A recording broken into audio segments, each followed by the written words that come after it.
right, it's recording. Go. Start? All right. Thank you very much for letting us join you today. Really appreciate the chance to be here and talk about what we do on the privacy and security side of the law. My name is Dino Tsibouris, and I'm an Ohio native for the most part. Grew up in Columbus, a loyal Buckeye fan. Worked in-house for a number of years for Bank One Corporation, doing exactly that, which is now JP Chase, and then started my own firm about 10 years ago.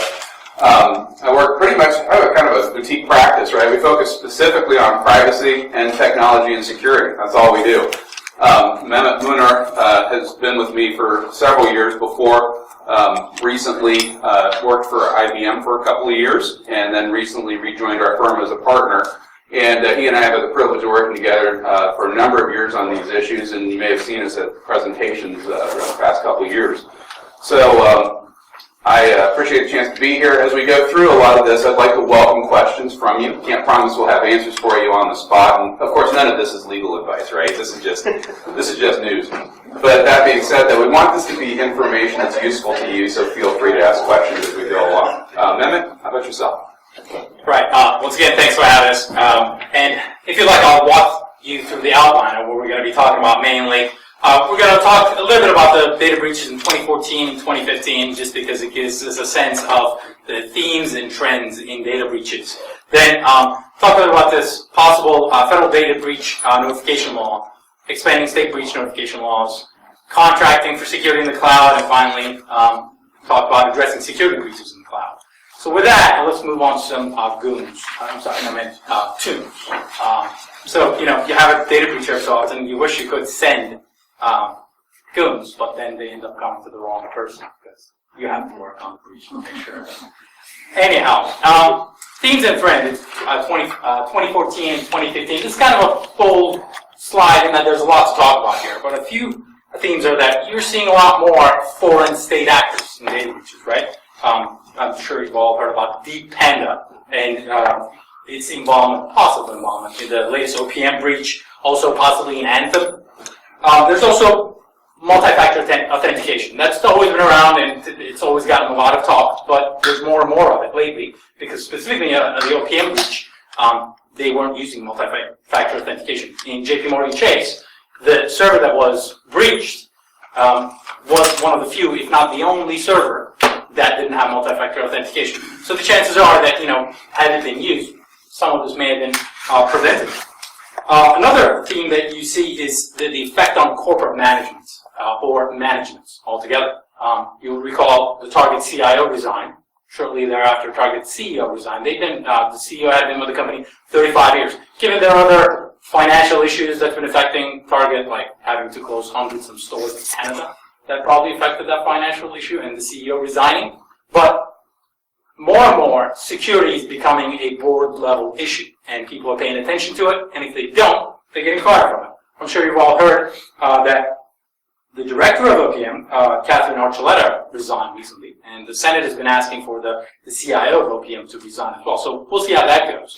But once again, board-level issue. And then another issue is vendor management. I could point to Target simply because I'm sure you read that the Target breach happened as a result of their HVAC vendor entering the billing system being compromised and then made their way into Target systems. Yeah, a side note, did any of you ever go and read the forensic details on these large breaches to see how they happen? They're an interesting story, aren't they? I mean, I'm a lawyer and I deal with the policy. What does the law require? And one of the biggest challenges we face is that a lot of the laws kind of look in the rearview mirror. What happened? Is it bad? Should we sue you? They're not necessarily prescriptive, saying, here's what thou shalt do. And so the idea is, when does your security become so poor that it becomes an issue where it's an unfair trade practice, right? Or is it deceptive because you say you'll keep it secure in your policies, but then you don't actually do it? You have a situation like Wyndham, and forgive me if I step on anybody's toes because you were formerly with Wyndham or any of these other companies, but the idea that you have a compromised server that isn't inventory that you can't even find, You know, the idea that you don't have updates of using software that is so old that you can't actually update it, but you're using it to store card data for your as a service provider for your franchisees. Or with Target, right? They're using Ariba or they're using Ariba AP software, and then you have a user that's doing AP, submitting invoices. Their credentials get breached, they get in, and the invoice system is actually attached and not segregated from the customer system, which can then be used to project code into the card readers and intercept that at the retail level. These are fascinating forensic situations. It's all come back to the importance of good information security practices, which are people creating good policies, people making sure that the systems are configured well, and making sure that people who are using them are educated in how to maintain a secure use of their tokens or their passwords. They're fascinating reads, just fascinating stuff. Right. And one of the main reasons why I wanted to include Wyndham was the consequences. What happens when you have a breach? Well, you're going to have an enforcement action. Chances are it affects so many people and you fail miserably at what you're doing, and you're a private entity that is subject to the Federal Trade Commission's jurisdiction. They are going to come after you with an enforcement action. What happened in Wyndham's case is they decided to fight the FTC. They took them to court and they lost. And right now that case has gone up to the appeals court, and the appeals court is hearing it to see, does the Federal Trade Commission have the jurisdiction to enforce security obligations on these entities without necessarily passing regulations. The FTC doesn't have regulations that applies to everybody under the... Yeah, pause and analyze that for a second. There's two claims in the Wyndham case. One is that, you know, FTC, you said in congressional testimony several years ago that you did not have the authority to pursue a data security standard. That was one claim. You said you didn't have the authority. And then the second was, if you did have the authority, you haven't given us any prescriptive guidelines as to what is to be required of us for information security so that we can comply with the law. And in the trial court case, court's like, no, just because he said that in congressional testimony doesn't mean they didn't have the authority to find another way to get you. And just because they didn't tell you, here's what you have to do as a baseline, give you a prescriptive step of here's what you have to do, right? Then that's not an impediment for them suing you and then entering into a settlement agreement in exchange for payment of a fee and what looks a lot like ISO-ish type standards. I mean, if you think about that, it's not like the FTC doesn't have an idea of what a baseline should be because they have a history of settlements, right? You can look at settlements and say, okay, 10 to 20 years of audits, you have to have a dedicated CIO, you have to have a plan, things like that. So it's not like they don't have, but there's no prescriptive guidance that you can do, that you can look at to protect yourself. Right. Yeah, with that, I said I was going to touch on the issue of management being affected, and so that's what I'm doing with this slide. We sometimes wish every single time we're dealing with a data breach that we could launch the escape pod with our golden parachute. At least he's got the money. At least he's got the money. Well, anyhow, the legal response he's been getting more and more complex. Congress is hearing this, and they're proposing federal legislation on data breach notification. We'll look at that in a little bit more detail in the next few slides. But states are not standing still. The states have been passing data breach notification legislation for over a decade, and the legislation is changing such that the type of data that comes under the legislation is increasing. The definition of personal data is increasing, and the triggers are expanding.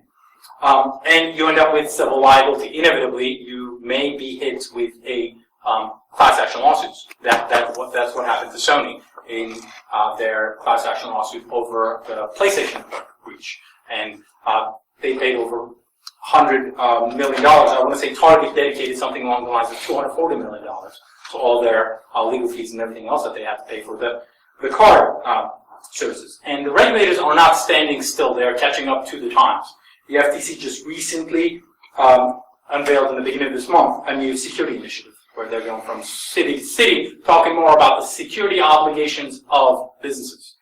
And they've had an Office of Technology Research and Innovation. At first, it was just about mobile because it was just a new area, but now that area is expanding exponentially. Smart homes, connected automobiles. So as we start using technology more and more, not just on our cell phones, but also all these other devices that we're using, Federal Trade Commission happens to be the prime regulator that is going after those companies that they feel are not fulfilling their privacy promises and security promises to consumers. And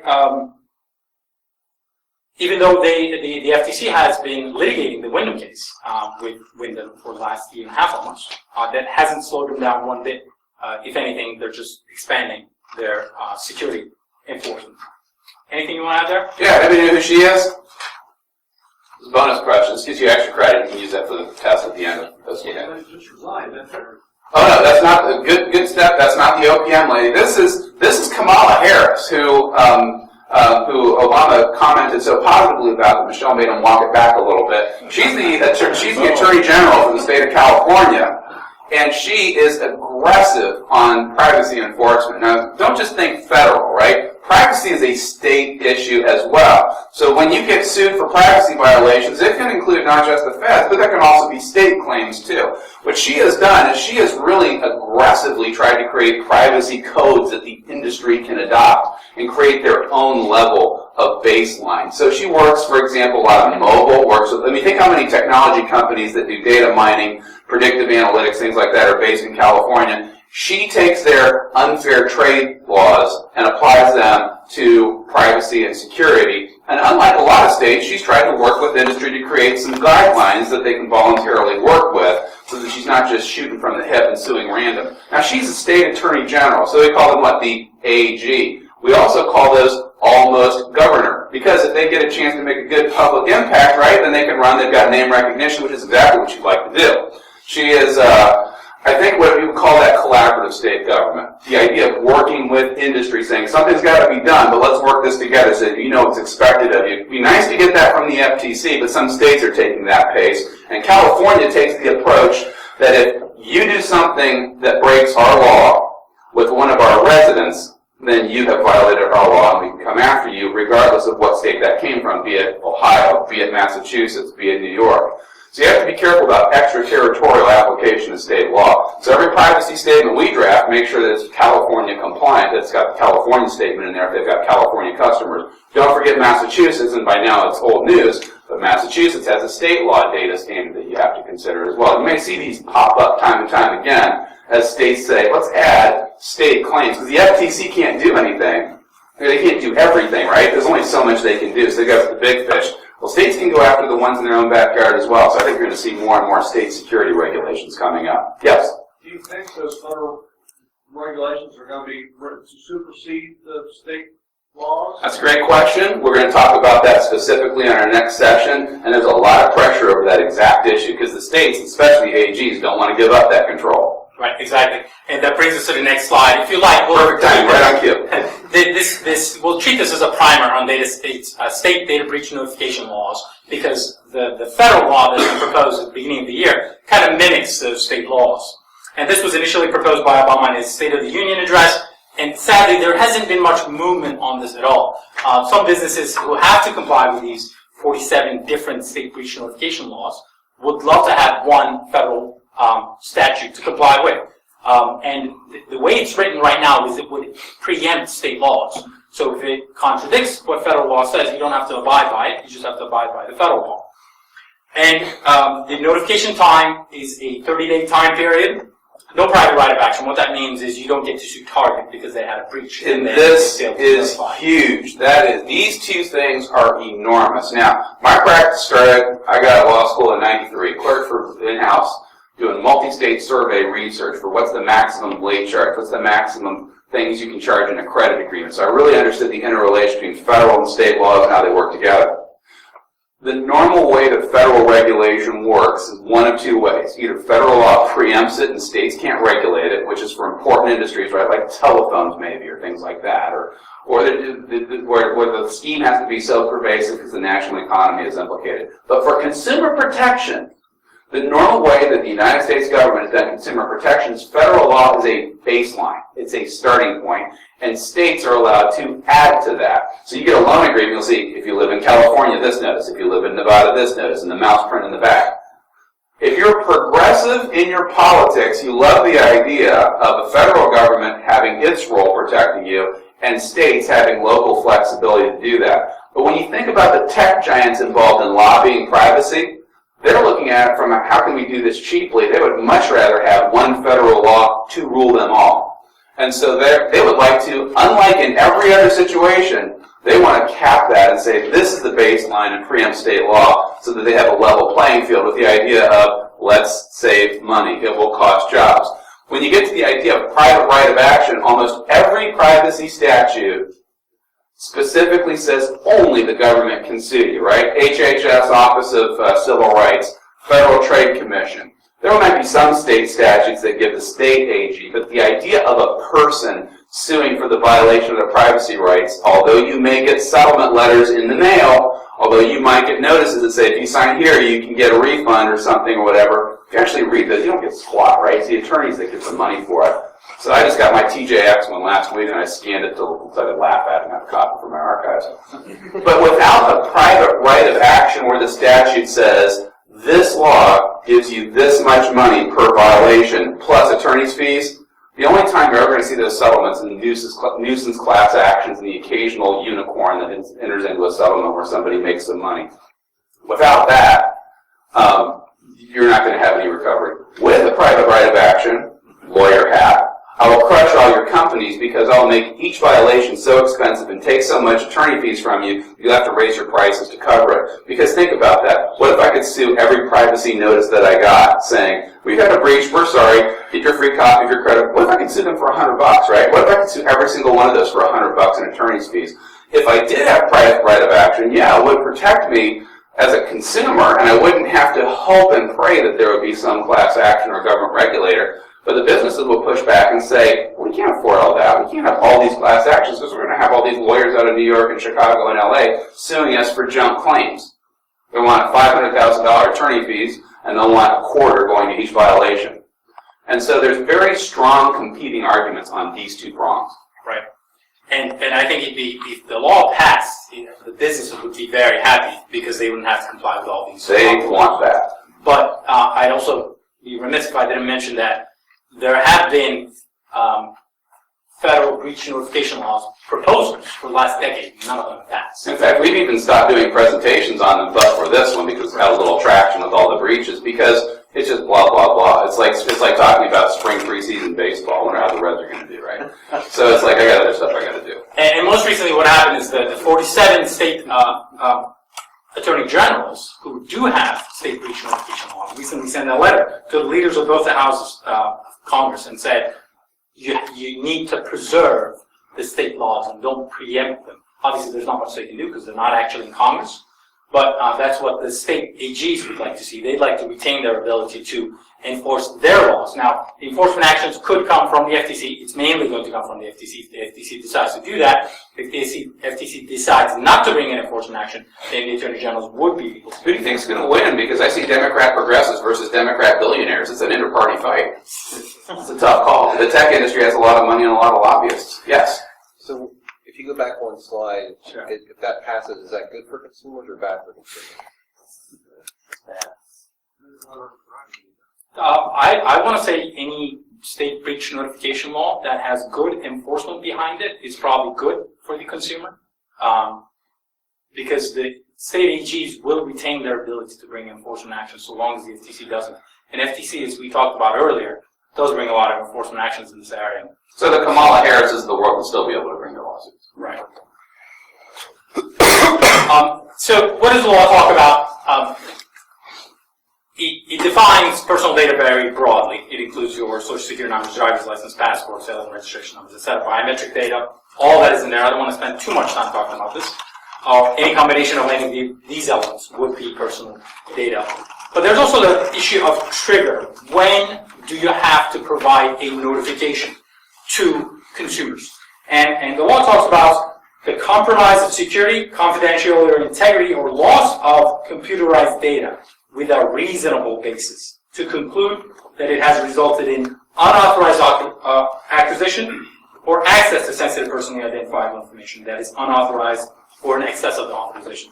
So that trigger seems to be a little bit lower in nature than what you see in some of the state breach notification laws, because majority of them, the state breach notification laws, talk about this issue of risk of harm analysis. And the risk of harm analysis requires substantial or material risk of harm in the state breach notification laws. But in the federal law, it seems to be this reasonable basis to conclude acquisition, right?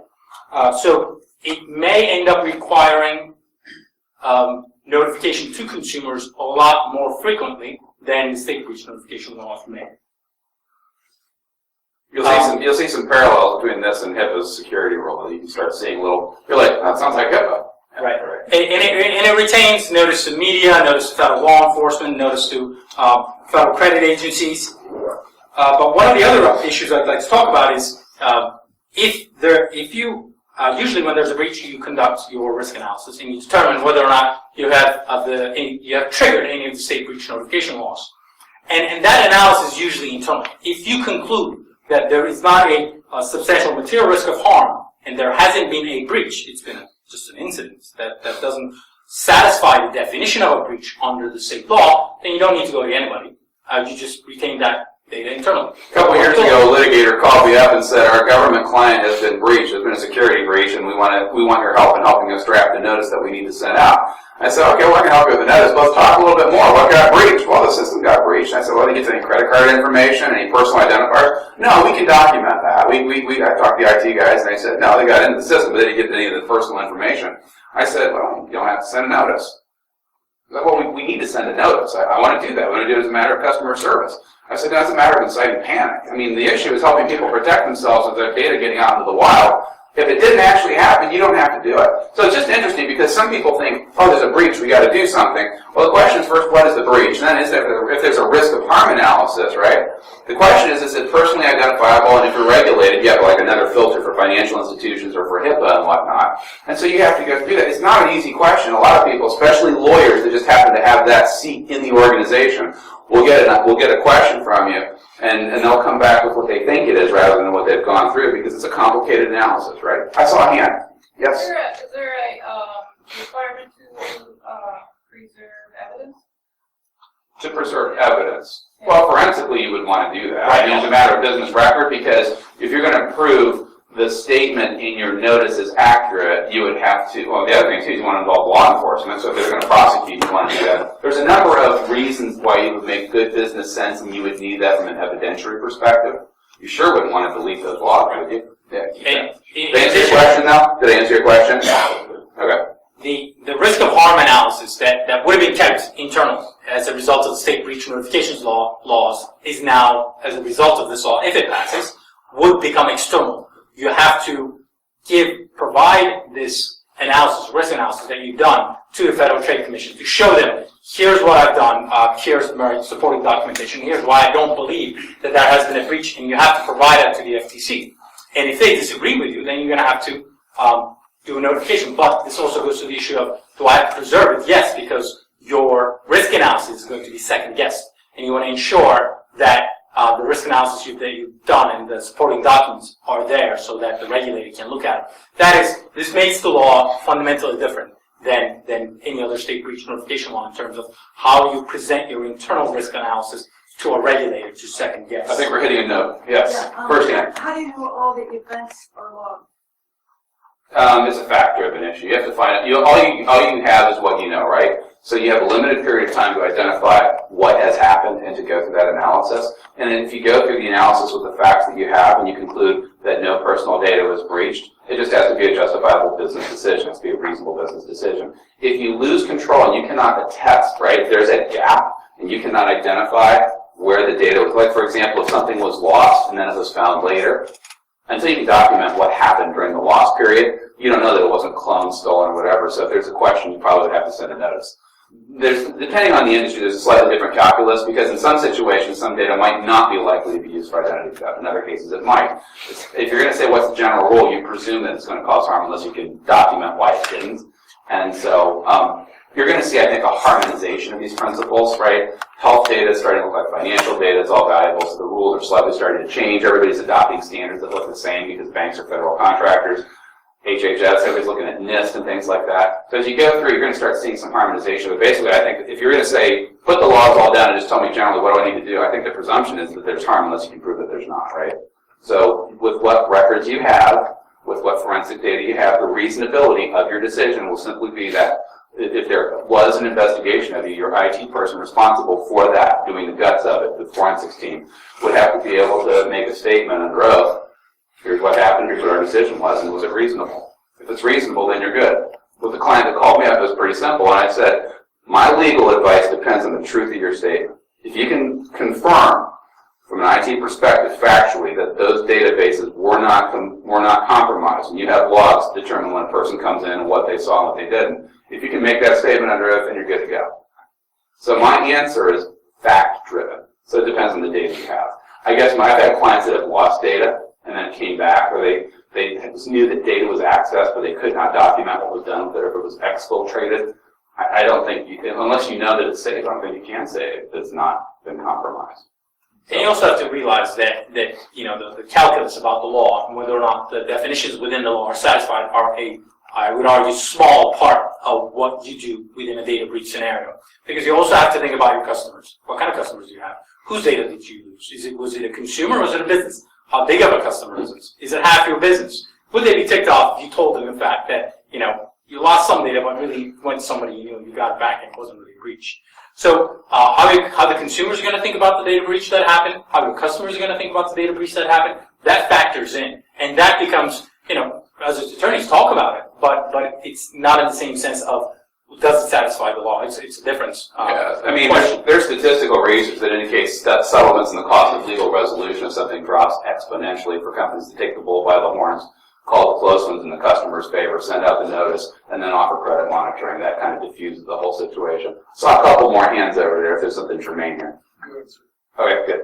And the state regulators aren't standing still either. They're changing some of their laws. The timings are being more constricted. 90 days of notification becoming 30 days of notification. The content of the breach notification is changing. The definition of personal data is expanding to include not what you would consider sensitive personal information in terms of, you know, driver's license numbers, social security numbers, credit card numbers, to include other personal data, what you may consider less sensitive personal data, but it nevertheless becomes part of the state breach notification law.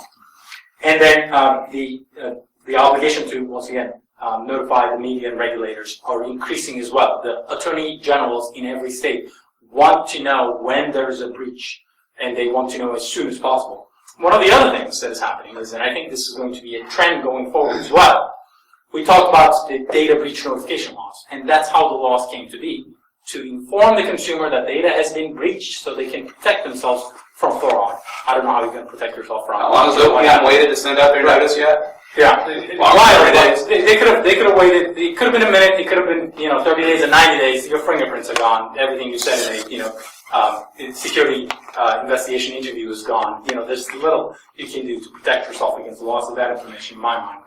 But what's happening is, we talked about the Massachusetts data breach law.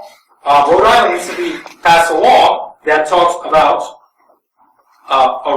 the requirement to implement a risk-based information security program that contains reasonable security procedures and practices. That's not just data breach notification. That's telling you by law that you must secure somebody's data. And we'll see, I think, more and more of that in the future. And that is going to be the part that we'll talk about data breach. We'll have time for questions, I want to say, at the end, or we'll be around afterwards. So if you have burning questions on data breach security, we're happy to answer them. So, another topic, another cartoon. It seems we're living in the age of owning nothing and subscribing for life.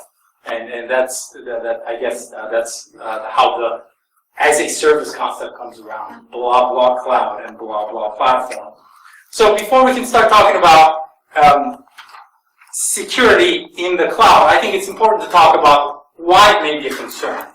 And this is a study called The Challenges of Cloud Information Governance, a Global Cloud Security Study from the Quantum Institute from 2014. But you can go back many years about when the word cloud came about, and the results of the survey, in my mind, are going to be very similar. What I want to draw your attention to is right there. Efficiency and cost are the prime drivers of why we want to move our data to the cloud. Security is a distant concern. And you know, your experience may be a little bit different. Security may be more and more of a concern these days, but in my mind, the prime concern is driving. It's not. So your concern is very similar. Everybody wants to do this. It's not any more secure. Yeah. So moving on, is the security team involved in the data decisions? Rarely or never. Business is moving to cloud. because they want to save money, not because they want to be secure. Speed. And you don't know about it. Are they confident that IT knows all cloud computing services in use today?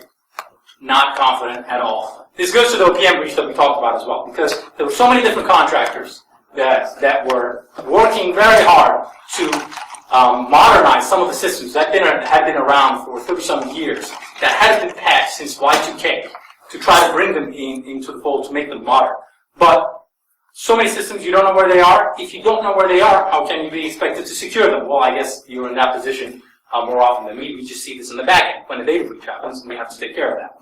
So this kind of gives us a background in how security factors into cloud.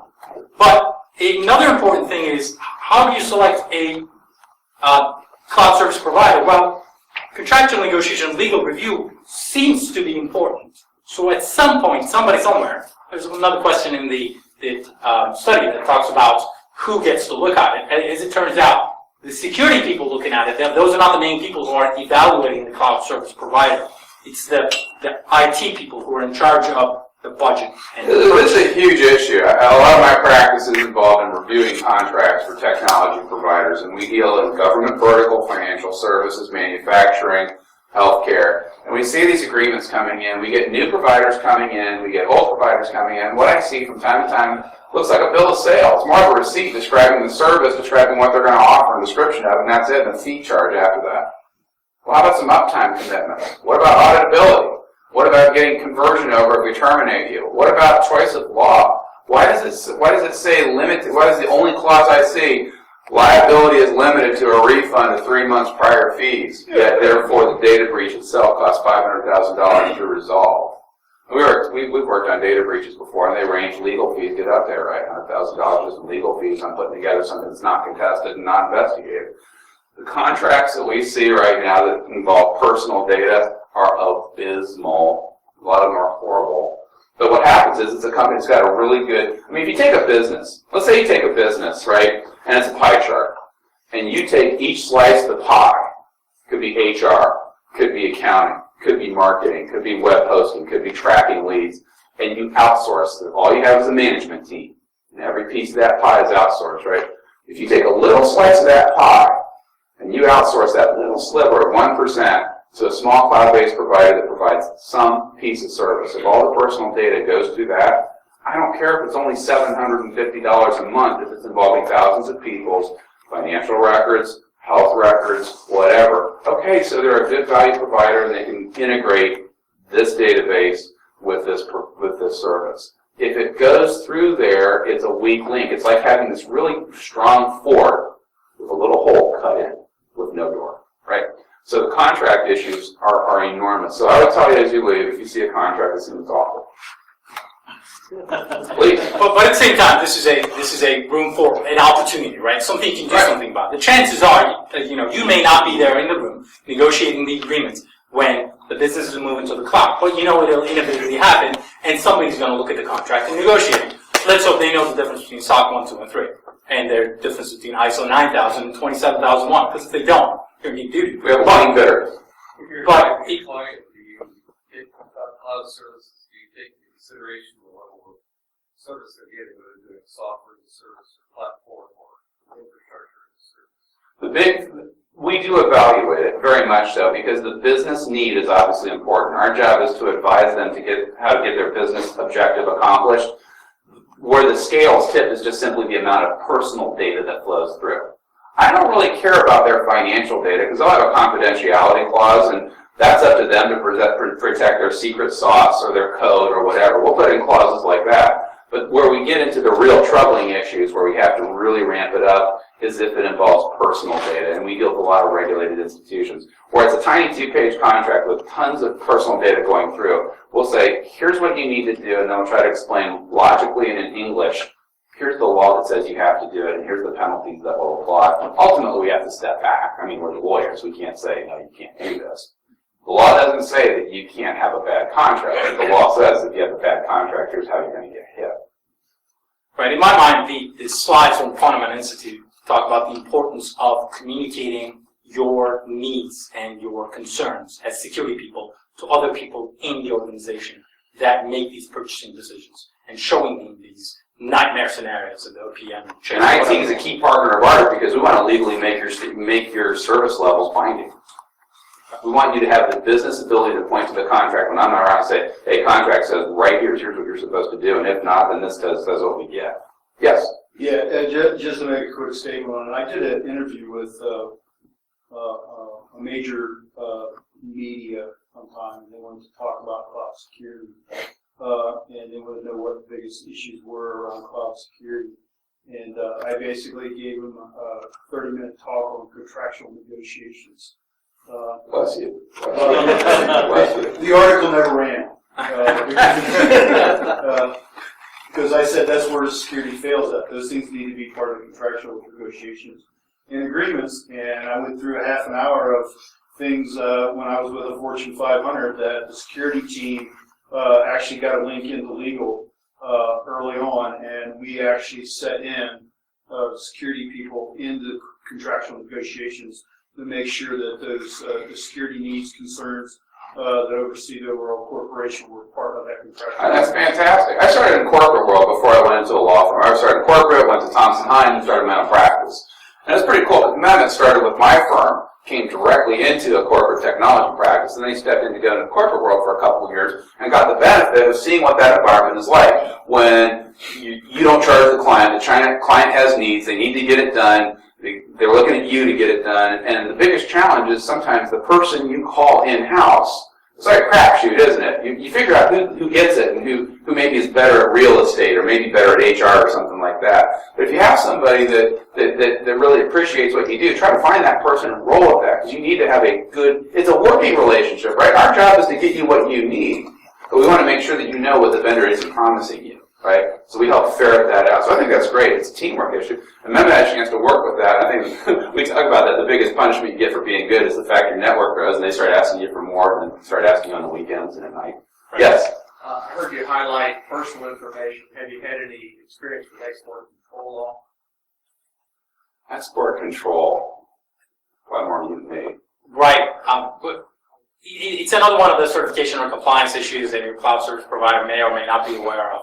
So if you have the internal expertise in that area, that's something you want to be relying on from your internal attorneys or the cloud service provider. You know, if they have that expertise, they are willing to throw it out there. If you go to they usually use that as a marketing hook if it's compliant. You know, Amazon Web Services is all about ITAR and everything else that they're throwing out there. So yeah, that is certainly an issue that you want to think about in the cloud, but.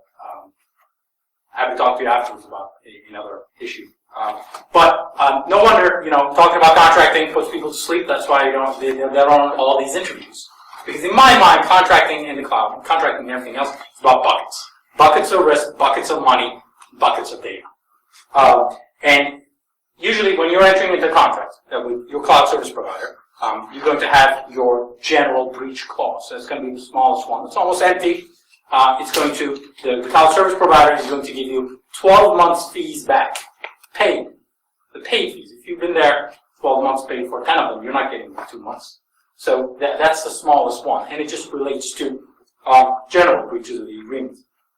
Then you may have a bigger bucket if you are able to, in fact, negotiate with them. And in that bucket, you may have a little bit more data that may relate to data security breaches, that may relate to notification obligations of the consumer, to the consumer, etc. And then, if you're very lucky, you may get an unlimited bucket that's full of money to cover your biggest risk. But something to highlight is, as attorneys for our clients, we'd like to be able to make these buckets as big as possible for our clients. And the other side, the cloud service provider, would like to make them as small as possible, so in the event something happens, they pay out as little as possible from their pockets. But every client is different, and every business has got different needs. The important thing is to do a risk analysis, to determine where your data is, what kind of data you're providing to the cloud service provider, and what your risks are, and what is the dollar amount that you attach to every single one of those risks. And that will then determine what kind of a limitation of liability clause that you may or may not get from your cloud service provider. I will tell you that unless you are very big, you're going to have a very tough time ensuring that you get unlimited liability for a data breach. And I can tell you with some confidence that for majority of customers out there, a major technology service provider is likely not going to agree to unlimited liability. Because you may go to a mom and shop technology service and they'll sell you the cloud, and if something happens, they'll just say, bankrupt, sorry, no money. And you may be on your own. But you go to a Fortune 10 or Fortune 15, 20, they have the money to pay you. And if they put it in the contract, unless they litigate in some fashion, they may have to pay you. And they don't want to be in that because those companies are run by people who actually want to continue to have their jobs for the foreseeable future. More often than not, they're not going to be unlimited liability. So it's important to, within your organization, understand how much your data is worth, how you're going to secure it, and how within this agreement you're going to have certain liability provisions. Just for food for thought on contracts, if you're thinking you're hiring somebody and they're doing your processing for you, you're giving them all your data as an IBM partner up with Box to ramp up and whatnot. Unlimited liability. If you think about that, well, if they're doing all the work, why shouldn't they be responsible for everything? There is a compelling argument, if you're a vendor, saying, wait a second, if you want unlimited liability, build it yourself, right? Build this yourself. Go ahead, you can have your own liability and figure it out yourself. What we'll do is we'll scale it up, we'll give you something turnkey.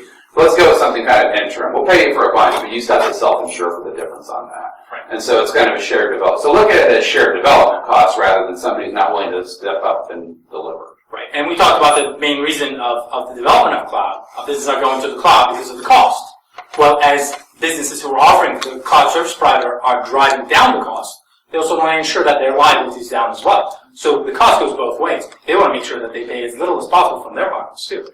But some of the issues go to contracting the cloud and talking about security and privacy and data breach notification. It's important to put in there the right triggers. When do you get notified that a breach has happened? Do you get notified about a confirmed breach, or do you get notified about a suspected incident?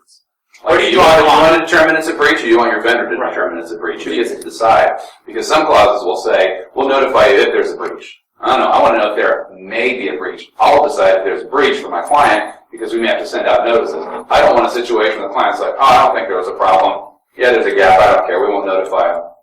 And when do you want to be notified? Within a day, within 2 days, 10 days? In fact, can any cloud service provider notify you within a day? We put it in the contract.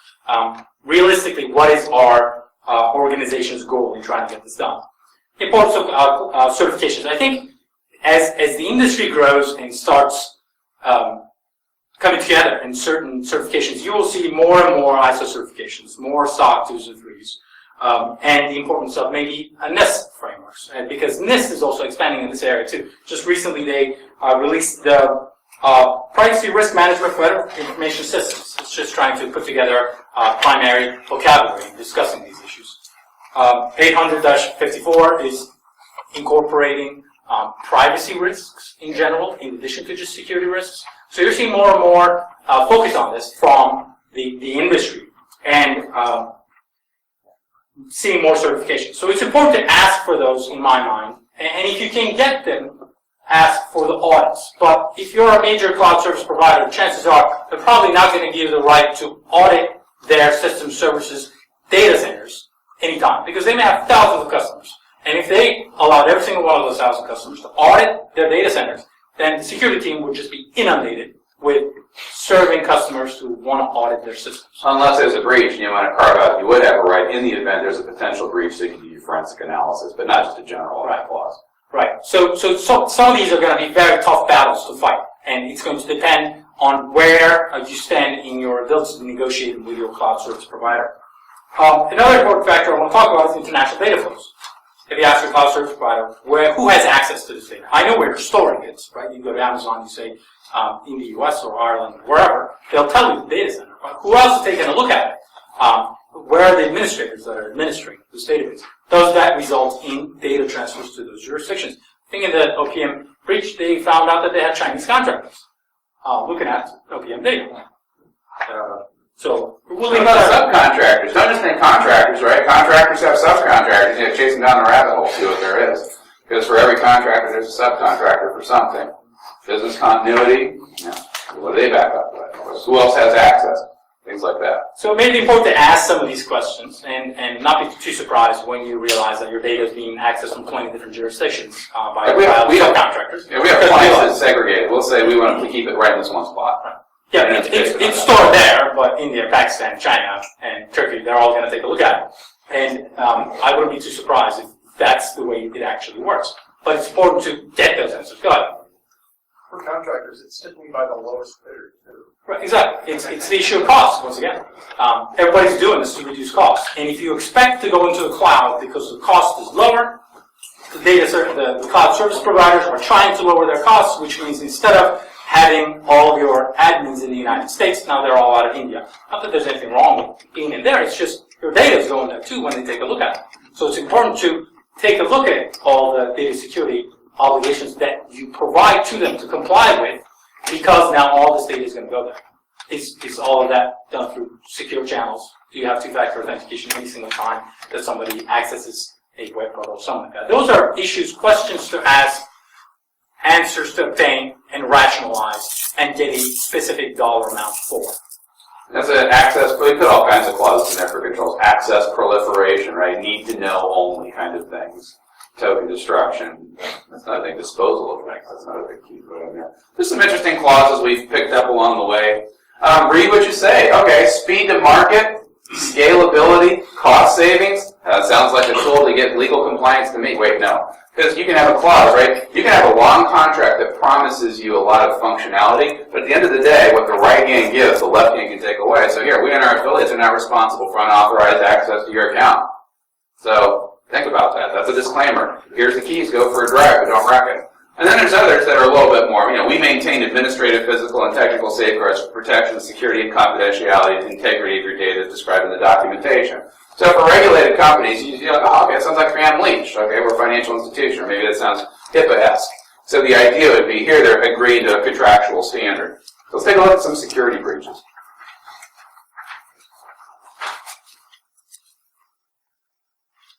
Just a few, and they're interesting.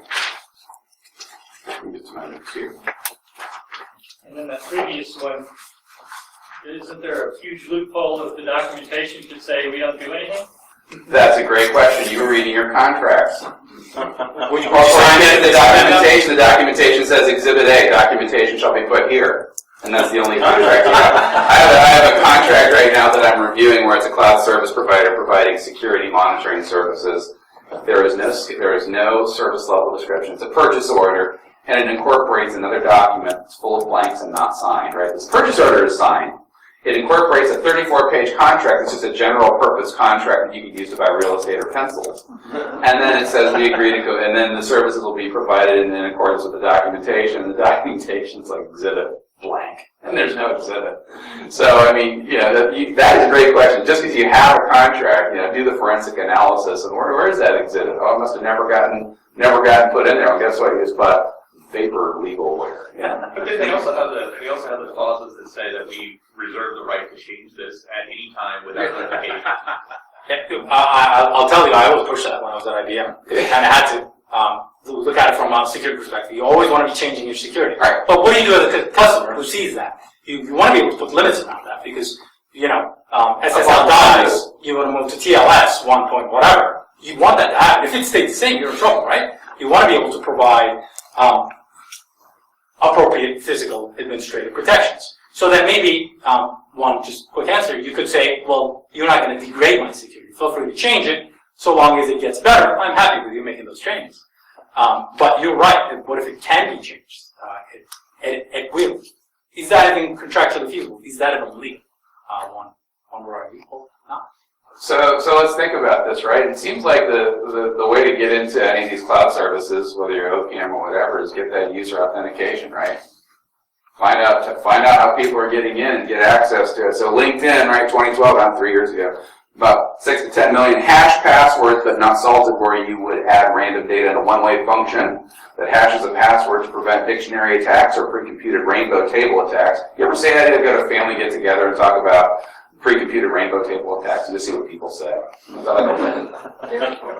But you see, it's the password. It's the password attack. We get passwords that get in. Evernote 2013 stole user information, including names, email addresses, and one-way encrypted passwords. But they were salted and hashed and less susceptible to brute force cracking. iCloud, everybody followed that story about the one writer who had his iCloud account totally wiped by a guy who didn't like him because of a little social engineering calling him customer service. And I'm sure none of us are about the celebrity photos and everything else too.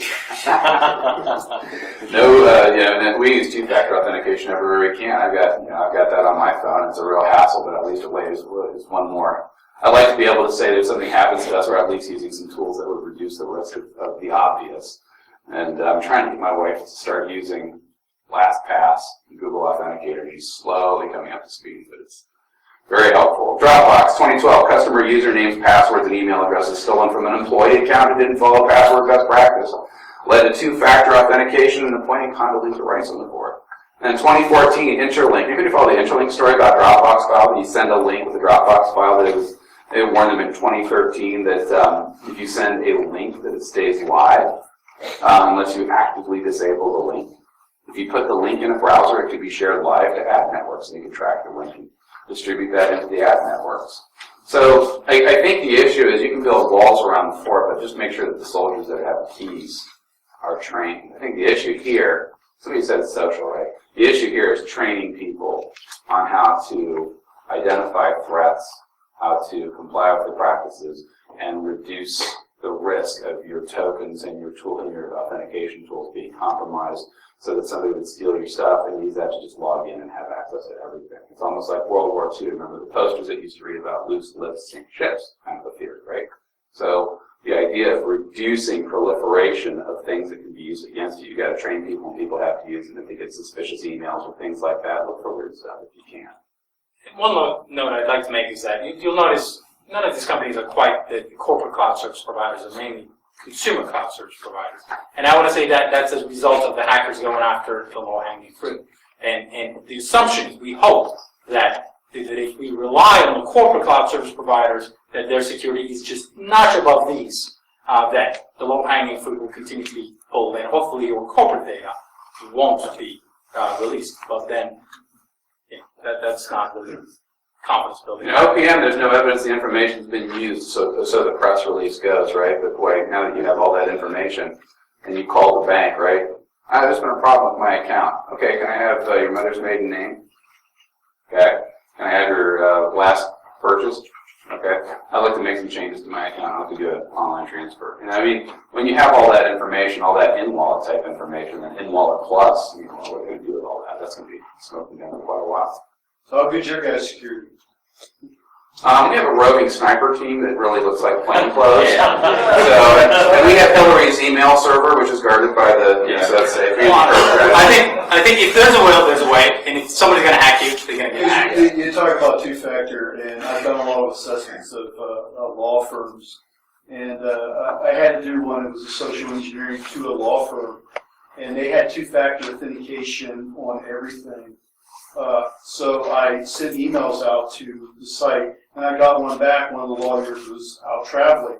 So what I did was I went ahead and did some investigation on him and gathered everything about his family, his kids, his mother's maiden name. I literally had everything but his social security number, where he lived, how much money he made, everything, from general sources off the internet. So I called the help desk with the whole ploy that I was going to say, hey, I'm on the road traveling. I have a legal briefing I need to file.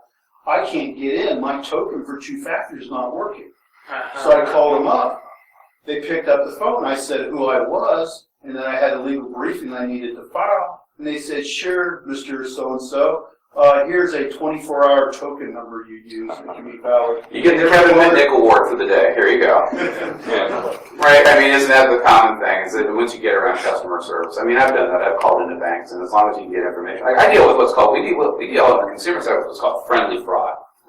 The husband who gets a credit card without the wife knowing, the future ex-wife, as he runs up bills. We have mom stealing the kids' information so that she and her meth habit can get some money, right? I get really interesting calls from people because, you know, I go, in my social circles, and I try to explain what I do, and they either go, how boring, or, oh, that's cool, you get to just like surf the internet. Yeah, I play Destiny all day, that's my job. and I get 3 Galahorns. So I guess my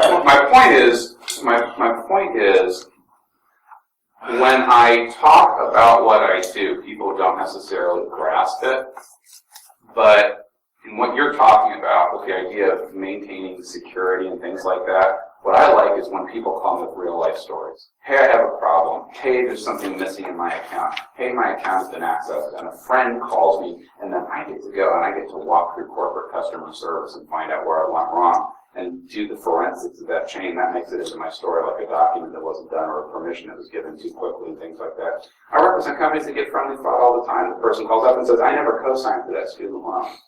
And I tell people what I do, and they every now and then a few people get what I do, and they'll say, hey, I have this personal problem. Can you keep it secret, but can you help me? And then I find out what happened. And I've had moms get credit cards in their kids' names. I've had spouses get $25,000 worth of loans in their wife's name so they can pay for their past due child support for the baby they didn't know about. Stuff like that. And so there's all kinds of friendly fraud where people have that. That's going to happen. If you have access to that type of information, you can work your way around it. As I sit there and I wonder, what does the future look like? The only way that you can control what your online images like and public stuff is like is if you actively go look for it. I mean, Reddit's got some fun things on how to take yourself off of different sites, and there's some threads on there about how to remove yourself from the different tracking sites that do public databases and stuff like that. But it is kind of funny because when you start going through about 15 of those things, which I actually went through, some of them are like, to get out of their network, you have to give them your email address and fax and the driver's license. I'm like, wait, so you don't track me? I have to give you more information. This is perverse, right? So if you start doing stuff like that, I start thinking maybe the future is like, we're in a defense area, right? So when a plane's flying and a missile walks on, it dumps chaff. So it gives fake data so the missile follows the chaff. So I'm sitting there thinking, should I start filling out every customer service card that I have that I'm a woman who rents with 5 kids? That public assistance, one day I'm 5,000, one day I'm 100,000 a year, one day I rent from parents, and I start blowing out all kinds of information that's absolute garbage and I never miss it. Do I put on the back of my wife's SUV 4 girl stickers and 2 dogs and, 1 woman, and then my child is an honor student at St. Brendan's, which they don't go to? I mean, what's the solution? Is the solution chaff and proliferation? Now, this is just me thinking, not like a developer, but when you look at how much information is out there, because I deal with governments and public records and things that are out there, people were very terrified once they find out what you used to have to go to the courthouse to find. You can now get online with a search in all kinds of different places. Yeah, so it's just interesting. Food for thought. Has actually already done that, and they've been doing that for the last 15 years. Right, they selling have multiple personas that they've been using. So well developed that if you were doing that type of research, you would be able to find 15 years of history on a non-existent person. A smart person would have done that. Looks like Ben 10 checked into the hotel, and he checked in, what is a 16-year-old named Ben 10? I did not trust my friends from college, and when my wife and I got married, our hotel reservations were under George and Martha Washington. No questions asked. But this highlights the importance, once again, of there are no silver bullets. Yeah. You just have to stay just above what everyone else is doing. You mentioned the example of just getting a one-time token. Well, there was another security researcher who thought it was just pretty secure, just like I am, having two-factor authentication. Somebody actually called AT&T, said, I can't get into my account. I need you, I'm trying to forward my phone, and it won't do it. You need to do it for me. And he was able to force the customer service provider, the AT&T, to redirect forward his phone. So he ended up getting all the two-factor authentication codes that were sent from text messages. Better yet, RSA was hacked. Was their source code shared out? Shortly after the RSA hacked, who got hacked? McDonnell Douglas. So all these two-factor authentications, all the security protocols that we use, sooner or later, they will become default, and we will need to move something else. And we probably shouldn't be, and I know you probably know this better than I do, but not be dwelling on, if you have two-factor authentication, you do good, great, we're done. But if I can get around it... Yeah, our issue is more of reducing the obvious, I mean, there's always potential to risk. Do you call our department? I know who she is. And there's only 4 of us, and so we know who we sound like. Go ahead. So, you talk about HIPAA. So I spent 13 years in medical, and I know HIPAA front to back. It's painful. We watched meaningful use go from 1.0 to 2.0, red flag laws, high tech. all of the things that they're trying to do. And at the same time, just in trying to do business as a hospital, now they've got, the EMR system that they had to roll out, IC10. They're spending billions of dollars just trying to keep up with the regulation. And you're seeing this not only in that vertical, but financial, auto, and everywhere else, where you look at everything you guys just talked about and all the legalities and the lawsuits and everything that goes along with that. And then at the same token, on the other hand, you're talking about the inevitability of the breach, which everyone in this room, we talk about the inevitability of the breach. And the companies go, you know what? It's going to cost us either way, so let's just do it and hope that we don't. And eventually get to the point where they're willing to put money aside into a savings account for the day of the breach, instead of paying for lawyers and attorneys to go through all this contract negotiation crap. And just, it's hoping, security by divinity. We're just praying and hoping that nothing happens. And so my point in the question is, we've got all these regulations, we've got all these things, we've got everything coming from the federal and the state, but is it actually changing anything?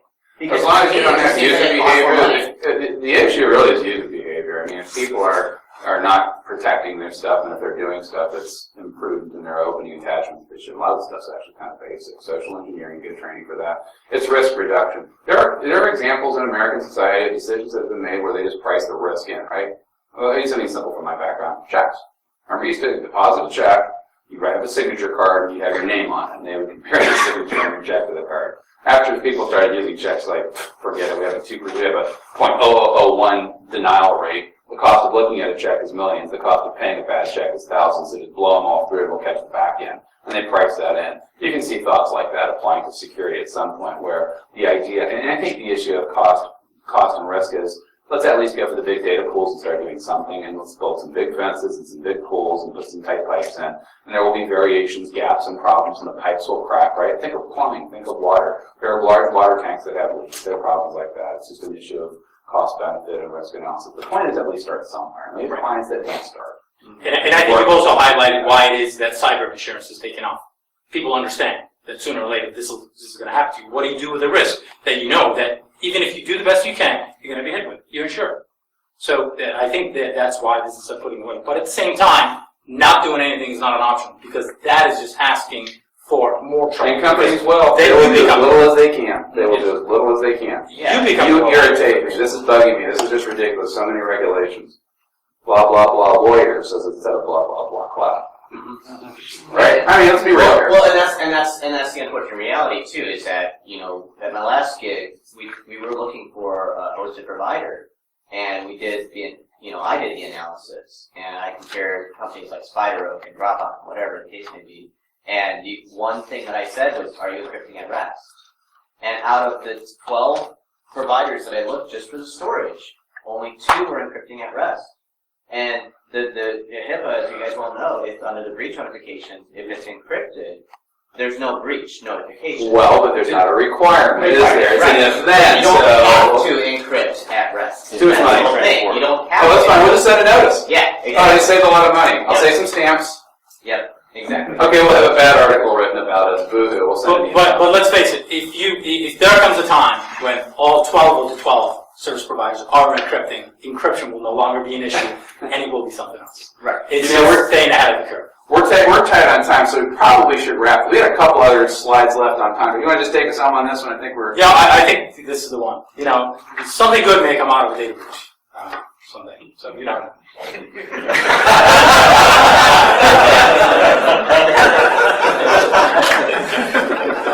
think you all had enough Dilbert cartoons for one day. So that's sponsored by Dilbert Army Affiliates. Thank you for your time. Yes, thank you.